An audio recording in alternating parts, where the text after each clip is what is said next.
Radio उड़ान की updates लेने के लिए इस चैनल को सब्सक्राइब कीजिए और इस वीडियो को ज्यादा से ज्यादा लाइक कीजिए और शेयर कीजिए। For more info log on to www.radioudan.com।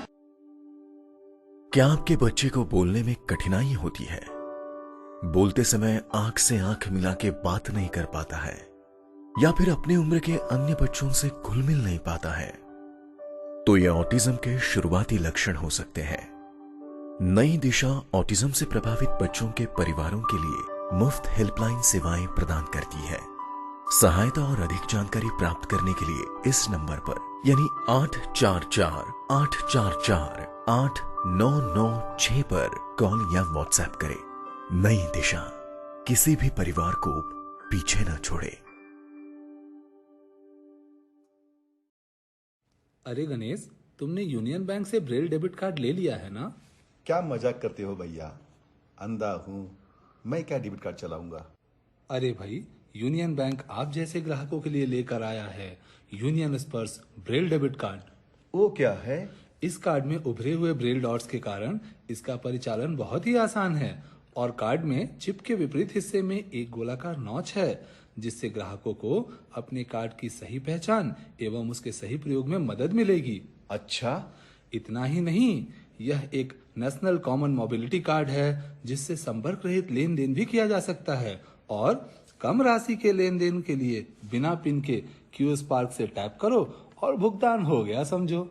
वो सब तो ठीक है भैया, पर मैंने सुना है कि डेबिट कार्ड से बहुत कम पैसे निकाल सकते हैं। इस स्कीम के तहत बैंक दे रही है रुपए प्लैटिनम कार्ड, जिसकी कैश विड्रॉल लिमिट 75,000 और शॉपिंग लिमिट 1.5 लाख रुपया है। ये तो बहुत बढ़िया कार्ड है। इस पे और क्या सुविधा है? इस कार्ड के साथ प्राइमरी होल्डर को 2 लाख एवं एड ऑन होल्डर को 1 लाख का दुर्घटना मृत्यु बीमा मिलता है और अगर हवाई दुर्घटना हो तो प्राइमरी होल्डर को 5 लाख का बीमा कवर दिया जाएगा। साथ ही साथ डोमेस्टिक और इंटरनेशनल एयरपोर्ट पर इस कार्ड द्वारा महज 2 रुपए में लॉन्च एक्सेस भी किया जा सकता है। सबसे खास बात यह है कि वर्तमान में ये कार्ड पहले साल के लिए निःशुल्क जारी किया जा रहा है। क्या बात करते हो? हाँ, आज ही जाके यूनियन बैंक से यूनियन स्पर्श ब्रेल डेबिट कार्ड ले लो। जरूर भैया, ये तो वाकई अच्छा कार्ड है। मैं आज ही ये कार्ड ले लेता हूँ। यूनियन बैंक की यह पहल हमारे लिए एक नया उजाला लेके आई है। अरे, यूनियन बैंक का तो नारा ही है, अच्छे लोग अच्छा बैंक। अभी आप सुन रहे थे यूनियन पॉडकास्ट। अगली कड़ी में फिर हाजिर होंगे एक नए पॉडकास्ट के साथ। तब तक के लिए नमस्कार।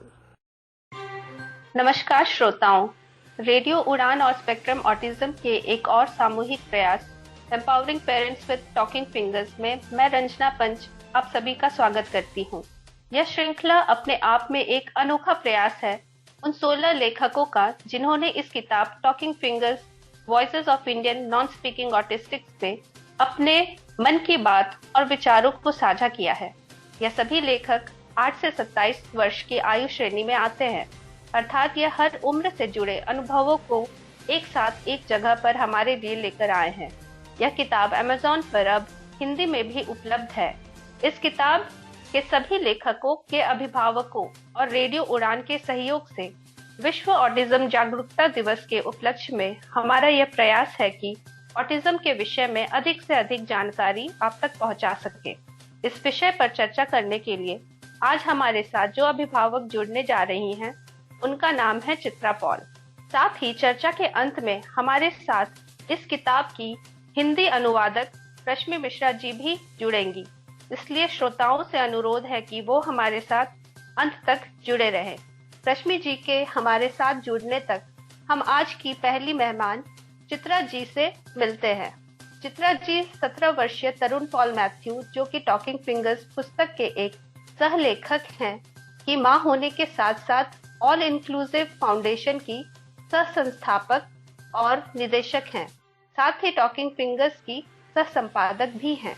नमस्कार चित्रा जी, टॉकिंग फिंगर्स श्रृंखला की आज की चर्चा में आपका स्वागत है। श्रोताओं से मेरा परिचय करवाने के लिए बहुत धन्यवाद रंजना जी। इस चर्चा में आगे बढ़ने से पहले मैं श्रोताओं से कुछ कहना चाहूंगी।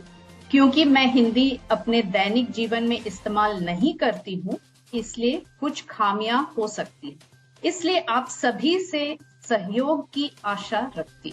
जी चित्रा जी, भारत विविधताओं का देश है। यहाँ अनेक भाषाओं का उपयोग विचारों के आदान प्रदान में किया जाता है, इसलिए श्रोतागण आपकी भावनाओं को जरूर समझेंगे। इसके साथ ही अब मैं बिना वक्त जाया किए आपसे अनुरोध करूंगी कि आप हमें तरुण की परवरिश से जुड़े अपने अनुभव बताएं।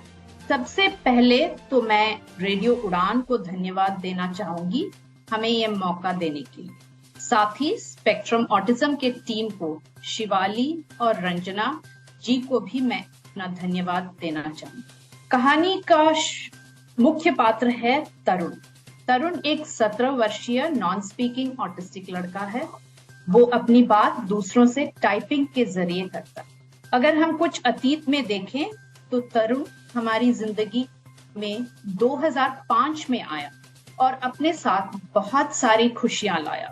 वो 3 साल का था जब कोच्चि में हमारे डॉक्टर ने हमें बताया कि वो ऑटिस्टिक है। उस वक्त हम कोच्चि में रहते थे। तरुण के पापा और मैंने ये फैसला किया कि हम सीएमसी वेलोर जाकर एक बार फिर डॉक्टरों से सलाह लें। जब हम वहां गए तब हमें उनके 3 महीने का पेरेंट ट्रेनिंग प्रोग्राम के बारे में पता चला। तुरंत हम उसमें शामिल हो गए।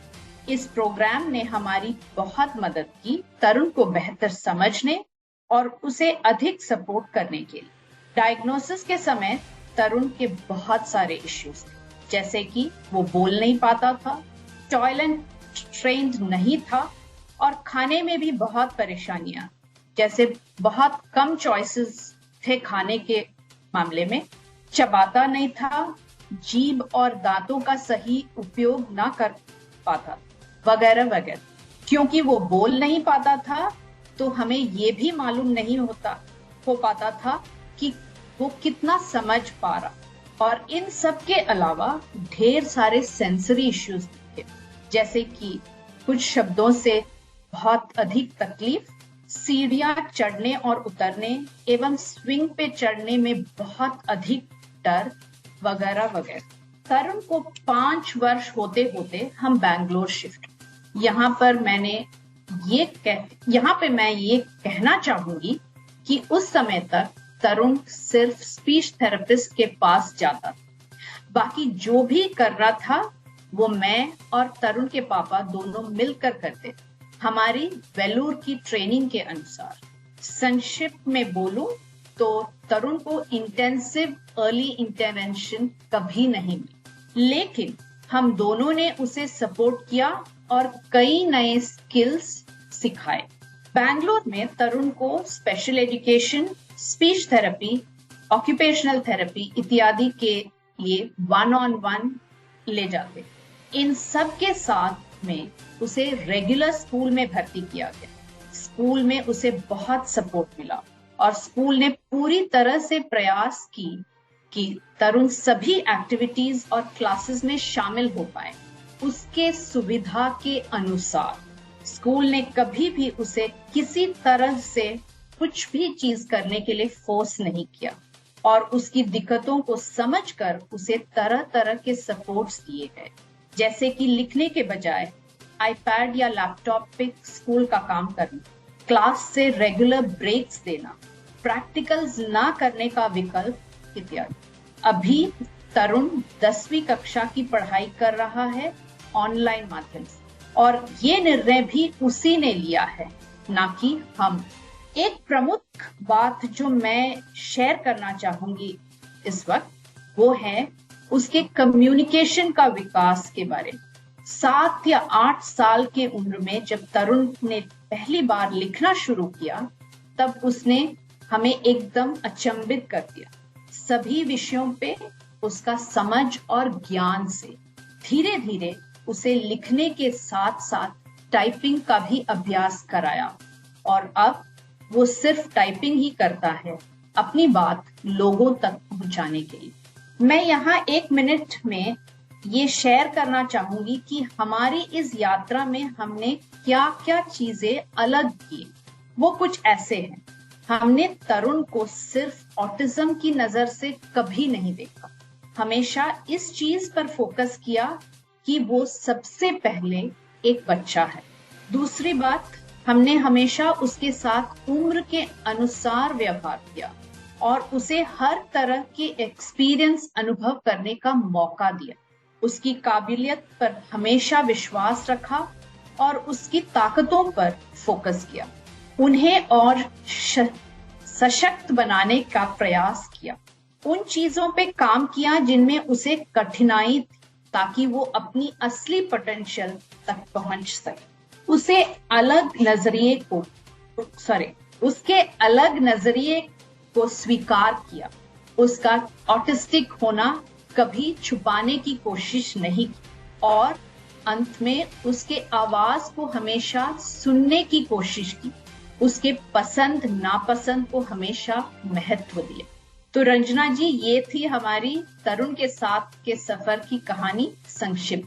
जी चित्रा जी, 17 वर्षों के अनुभवों और उससे मिली सीख को हमारे साथ बांटने के लिए बहुत धन्यवाद। आपके अनुभवों से अन्य कई लोगों को लाभ मिलेगा, मैं यही उम्मीद करती हूँ। साथ ही अब मैं आपसे अगला सवाल करूंगी, जो है टॉकिंग फिंगर्स की शुरुआत की। इस किताब के प्रकाशन का ख्याल आपको कैसे आया? इसके विषय में श्रोताओं को कुछ बताएं। हमारा टॉकिंग फिंगर्स किताब का प्रकाशन का सफर बिल्कुल अद्वितीय, अनूठा है। अप्रैल 2022 में पद्मा और मेरे बीच एक वार्तालाप के दौरान हम दोनों ने ऐसी किताबों के बारे में बातें की जो अमेरिका में रहने वाले नॉन स्पीकिंग ऑटिस्टिक लोगों ने लिखी, और बातों बातों में हमारे बीच ये भी चर्चा हुआ कि क्यों ऐसी किताबें भारत में नहीं। तुरंत हम दोनों का ये विचार उठा कि क्यों ना हम ऐसी एक किताब निकालने की कोशिश करें। इस तरह अप्रैल में शुरू हुआ ये सफर और अगस्त के महीने में किताब का पहला एडिशन का प्रकाशन हो गया। शुरुआत हुई ऐसे ऑटिस्टिक व्यक्तियों की खोज से जो टाइप या लिखने के माध्यम से संचार या संवाद करते हैं और जो भारत में रहते थे।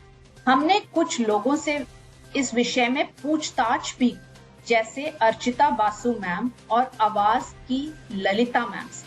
अंततः हमने 16 ऐसे ऑटिस्टिक बच्चों और वयस्कों को चुना।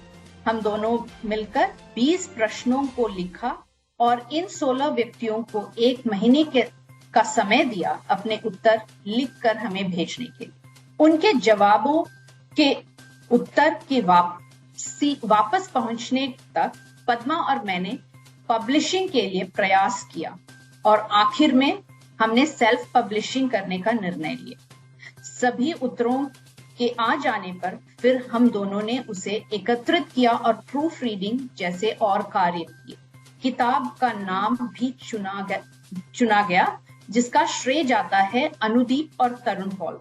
किताब का प्रस्तावना भी एक नॉन स्पीकिंग ऑटिस्टिक वयस्क द्वारा लिखा गया है जो श्रीलंका में रहते हैं।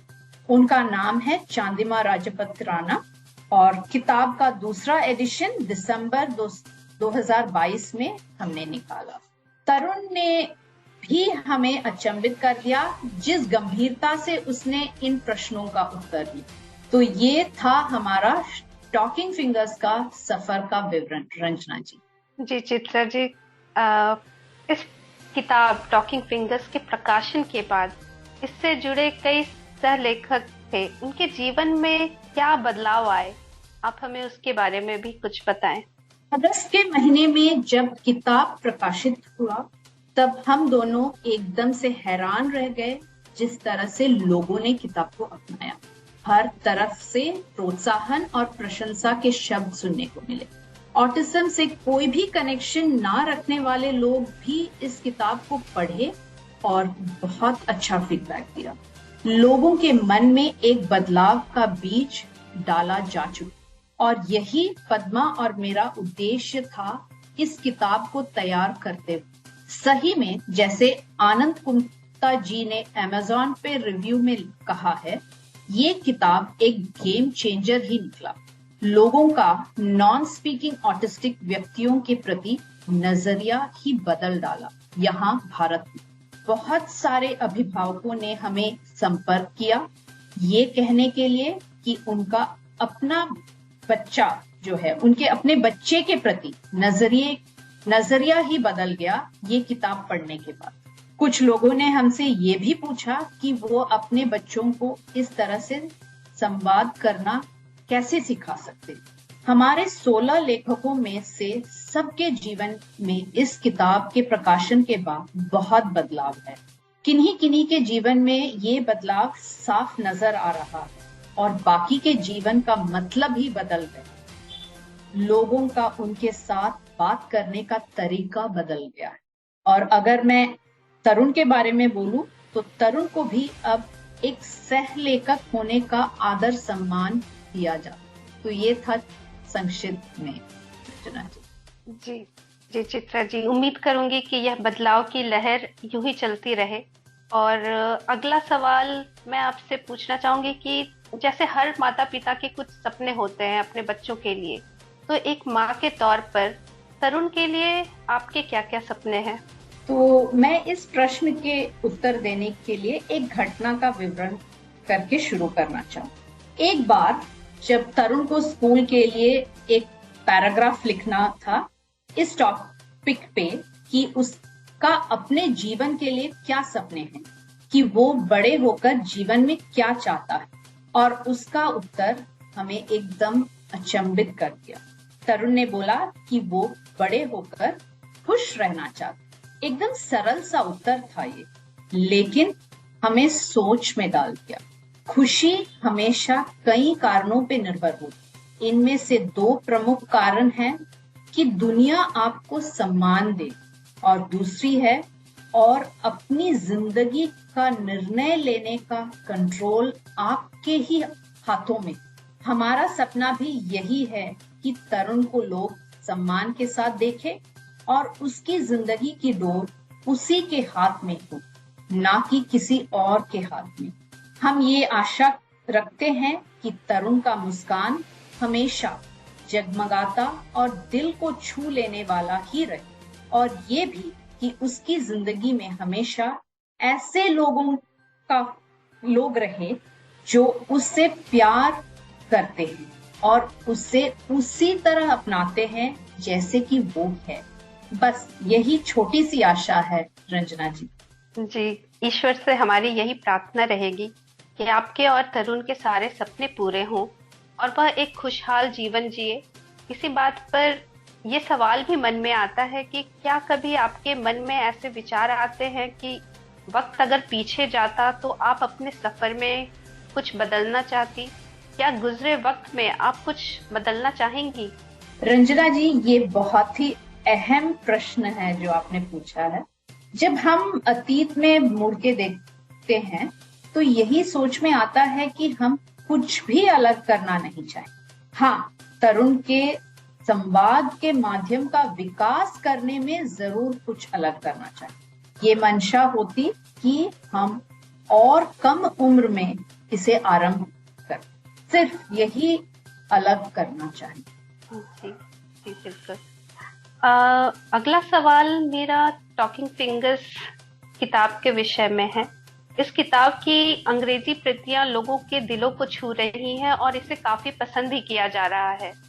इसके हिंदी में प्रकाशित करने के पीछे आपका क्या उद्देश्य था? आप हमें इस विषय में भी कुछ बताएं। इस इंटरव्यू का मुख्य उद्देश्य टॉकिंग फिंगर्स का हिंदी ट्रांसलेशन के बारे में लोगों तक पहुंचाना ही है।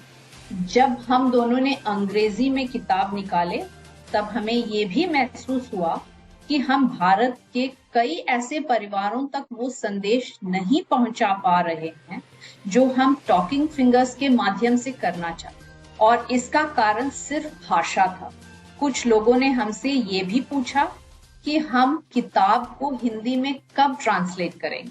तब पद्मा और मुझे ये साफ समझ में आया कि अगर हम इस किताब को हिंदी में ट्रांसलेट करें तब ये और भी लोगों तक पहुंच सकता है और परिवारों तक ये पहुंचा सकते हैं कि ना बोलना इसका सूचक नहीं है कि ऑटिस्टिक बच्चा या वयस्क कुछ समझ नहीं पाते या कुछ महसूस नहीं कर पाते इत्यादि। इसी सोच से हिंदी ट्रांसलेशन का विचार आया और हम इस काम में लग गए। अभी हिंदी में ये किताब आ गई है और इसे Amazon इंडिया पर खरीदा जा सकता है।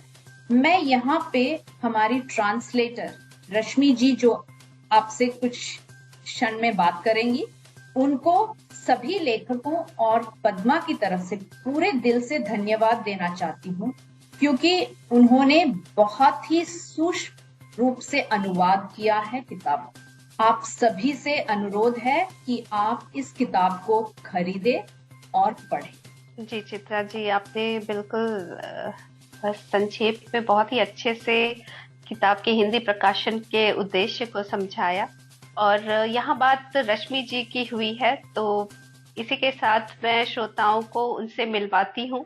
रश्मि मिश्रा जी एक बच्चे की अभिभावक हैं। यह स्वयं एक लेखिका है। इनके कई आर्टिकल्स अखबारों एवं पत्रिकाओं में प्रकाशित होते रहते हैं।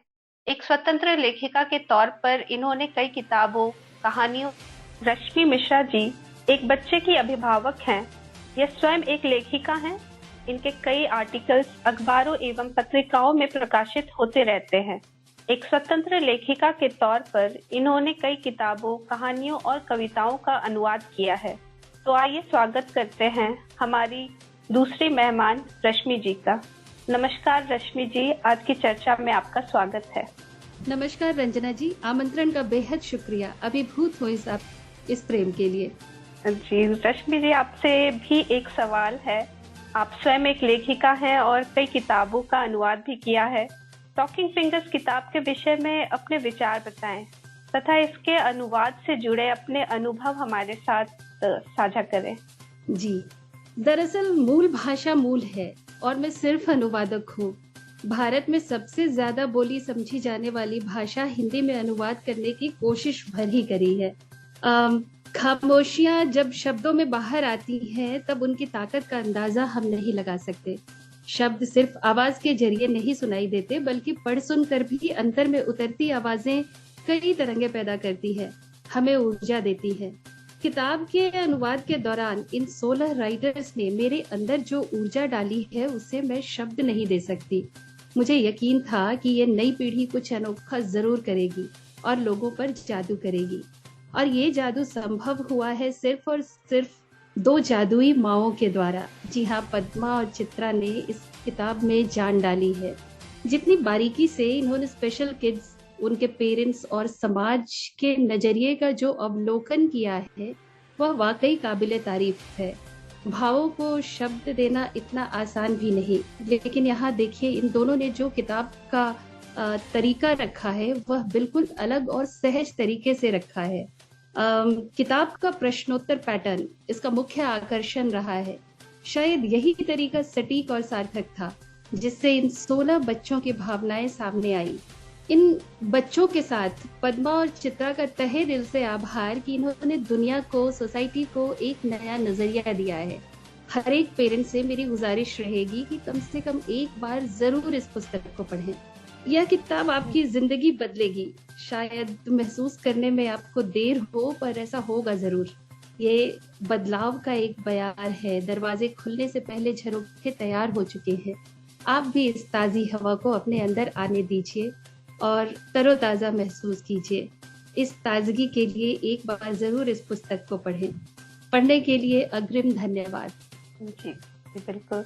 और यहाँ मैं फिर चित्रा जी से भी एक सवाल पूछूंगी कि जब किताब की बात हो रही है, वो खुद भी एक अभिभावक हैं, तो स्पेशल नीड बच्चों के अभिभावक के तौर पर आप अन्य अभिभावकों और समाज को क्या संदेश देना चाहेंगी?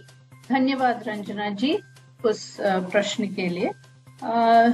तो मैं कुछ पॉइंट्स यहाँ बता रही हूँ जो मैं हमेशा अभिभावकों से कहती हूँ। पहला तो ये कि अपने बच्चे के बारे में मत भूल जाइए। ऑटिज्म सिर्फ एक लेबल है और उसे वैसे ही रहने। कम्युनिकेशन ही या संवाद ही सबसे बड़ा चाबी है जो आपको अपने बच्चे को समझने और सपोर्ट करने में मदद कर सकता है। अपने बच्चे और उसकी काबिलियत पर हमेशा विश्वास रखें। चौथा पॉइंट मैं ये बोलूंगी कि ऑटिस्टिक बच्चे भी बड़े होकर ऑटिस्टिक वयस्क बनते हैं। इसलिए हमेशा अपने बच्चे से उम्र के अनुसार व्यवहार करें। हमेशा ये ना भूलें कि आपसे अच्छा कोई नहीं है जो आपके बच्चे के लिए वकालत कर सकता है, उसकी जरूरतों के लिए। ये जरूर याद रखें कि ज्यादातर लोग ऑटिज्म के बारे में नहीं जानकारी रखते, इसलिए ये हमारी जिम्मेदारी है कि हम लोगों को और समाज को इसकी जानकारी दें। हमेशा ये याद रखें कि ऑटिज्म के बारे में सबसे ज्यादा जानकारी रखने वाले व्यक्ति जो है वो ऑटिस्टिक लोग खुद है, ना कि हम न्यूरोटिपिकल। इसलिए जहां हो सके हमें उनकी आवाजों को सामने लाने के मौके का उपयोग करना चाहिए। और आखिरी में मैं ये भी बताना चाहती हूँ कि अभिभावक यानी माँ और माता पिता दोनों, आप अपना ख्याल जरूर रखें, अपनी मानसिक और शारीरिक आरोग्य का अच्छा ध्यान रखें। ये मैं इसलिए कहती हूँ क्योंकि हमारा ये यात्रा जो है वो लंबा है, जिंदगी भर का है, ना कि कुछ दिनों। जी चित्रा जी, आपने बिल्कुल सही कहा। और श्रोताओं से विदा लेने से पहले मैं ये सवाल रश्मि जी से भी करना चाहूंगी कि वो अभिभावकों और समाज को अपनी ओर से क्या संदेश देना चाहेंगी। रंजना जी, मैं समाज को संदेश देना चाहूंगी कि यदि आप किसी स्पेशल नीड बच्चे या पेरेंट्स से दो चार होते हैं तो उन्हें अन्य बच्चों और लोगों की भांति ही समझें, न कि एक अलग मापदंड तैयार करें। और अभिभावक भी अपने बच्चों पर अपना भरोसा सुदृढ़ रखें, स्वीकारें, अपनाएं और बस इसी तरह प्रेम का विस्तार करें। इसी आग्रह के साथ मैं अपनी वाणी को विराम दूंगी। रंजना जी, चित्रा जी के साथ समस्त श्रोताओं का हृदय तल से आभार व्यक्त करती हूँ। आप सबों का शुक्रिया, धन्यवाद, नमस्कार। चित्रा जी, रश्मि जी, हमारे साथ आपने अनुभव साझा करने के लिए आप दोनों को बहुत बहुत धन्यवाद। आपने इतने विस्तार से हमें इतनी सारी जानकारी दी, उससे कई लोग लाभान्वित होंगे। इसके लिए आपका हार्दिक आभार। श्रोताओं को एक बार फिर से बता दूं कि टॉकिंग फिंगर्स की किताब अंग्रेजी और हिंदी भाषा में Amazon पर उपलब्ध है। इसका लिंक इस ऑडियो के विवरण में दिया गया है। इस श्रृंखला के अंत में मैं दानिश जी, रेडियो उड़ान, पद्मा जी, चित्रा जी और रश्मि जी को हार्दिक आभार व्यक्त करती हूँ। साथ ही टॉकिंग फिंगर्स किताब के लिए टीम स्पेक्ट्रम ऑटिज्म की ओर से सभी को अनेकानेक शुभकामनाएं देते हुए आप सभी से विदा लेती हूँ। आज की श्रृंखला में हमसे जुड़ने के लिए आप सभी श्रोताओं का बहुत बहुत धन्यवाद। हे गाइस, आप अपने फील्ड में मास्टर हैं, सुपर्ब हैं, टैलेंटेड हैं, लेकिन ये क्या टेक्नोलॉजी के मामले में आप थोड़ा सा पीछे हैं? फिकर नॉट यार, आरजे मीनल है ना। आरजे मीनल के साथ हर हफ्ते टेक सिटी सुनिए और टेक्नोलॉजी की हर बात को जानिए। सुनिए टेक सिटी हर गुरुवार रात 9 बजे से 10 बजे तक, जिसका पुनः प्रसारण होगा हर शुक्रवार शाम 4 बजे से 5 बजे तक, सिर्फ और सिर्फ रेडियो उड़ान पर। तो ना रहेगा आप कोई भी टेक्नोलॉजी से दूर। हर हफ्ते टेक सिटी सुनिए हुजूर, सिर्फ और सिर्फ आरजे मीनल के साथ।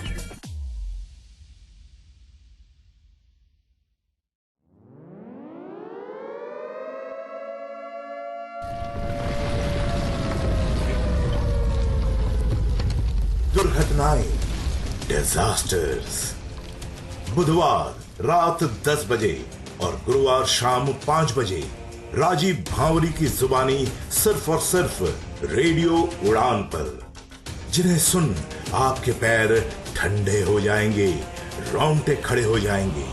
राजीव भांवरी से आप सुनेंगे बड़े पैमाने पर घटित हो रही प्राकृतिक और मौसमी आपदाएं एवं दुर्घटनाएं, जिसके सामने इंसान बेबस और लाचार नजर आते हैं। For more info log on to www.radioudan.com या डाउनलोड करें हमारी app radio Udaan from play store और ऐप स्टोर से। रिश्तों में है तकरार, अब तो कोई ऐसा दिन नहीं जब हमारी लड़ाई ना होती हो। या ऑफिशियल लाइफ में है तनाव, हाँ, ऑफिस भी टाइम पर पहुंचता हूँ, सारा काम टाइम पे पूरा करके देता हूँ, फिर भी ये कहा जाता है कि यार तुम्हारी जॉब खतरे में है। एकदम मैं परेशान हो चुका हूँ, बताओ अब मैं क्या करूँ। आरजे नरेश सुनेंगे, समझेंगे आपकी हर बात, दिल से दिल तक में होगा आपकी हर समस्या का सटीक इलाज और सही समाधान। अपनी बात को उनके सामने बहुत पोलाइटली तरीके से रखें, ये काम करता है। तो सुनना ना भूले लाइव शो दिल से दिल तक हर गुरुवार रात 10 बजे से 11 बजे तक और रिपीट हर शुक्रवार शाम 5 बजे से 6 बजे तक। For more info log on to www.radioudan.com या फिर डाउनलोड करें radio Udaan app from play store या ऐप स्टोर से। जब खबर हो पक्की तो तहलका तो मचेगा। क्या हो रहा है आज, क्या होने वाला है कल, अब ये है अप टू डेट रहने का वक्त with latest PWD news, job alerts, events and current happenings. साथ ही साथ जानिए विभिन्न NGOs के बारे में जो कार्यरत हैं PWD वेलफेयर के लिए। Only with Gauri Kuber in the show community colours, जो कि प्रसारित किया जाएगा शुक्रवार रात 9 बजे एवं शनिवार शाम 4 बजे। सुनना बिल्कुल ना भूलिएगा।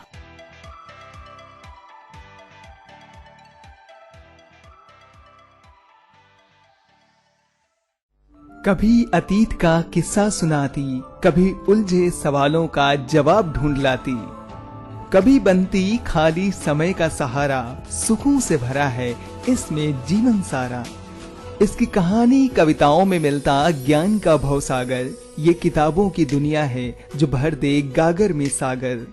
कभी मोहब्बत के किस्से, कभी परियों की कहानी। सुनना ना भूलिए show book word RJ Rajeshwari की जुबानी। सुनना ना भूलिए शो बुक वर्ल्ड हर बुधवार शाम 8 बजे से 9 बजे तक और रिपीट ब्रॉडकास्ट हर बृहस्पतिवार शाम 3 बजे से 4 बजे तक। For more info log on to www.radioudan.com।